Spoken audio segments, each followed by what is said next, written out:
నీరసించారు. అశ్వత్థామ ఓడిపోయాడు, కృపాచార్యుల వారు ఓడిపోయారు. ఇప్పుడు ఇంక దిక్కెవరు యుద్ధభూమిలో? ఒక్క భీష్ముడు. ఉత్తర కుమార పోని రథాన్ని తాతగారి మీద, తాతగారితో యుద్ధం మనమే మొదలు పెట్టాం అని తన దగ్గర ఉన్నటువంటి అస్త్రములను తీసి ప్రయోగం మొదలుపెట్టాడు.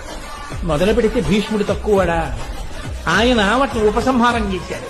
ఆయన ప్రయోగిస్తున్నాడు, ఈయన ఉపసంహారం చేస్తున్నాడు. ఆయన కొడుతున్నాడు, ఈయన కొడుతున్నాడు. ఆఖరికి అర్జునుడి యొక్క వక్షస్థలంలోకి గురి చూసి బాణములను గుచ్చాడు. ఈయన తక్కువ తిన్నాడా?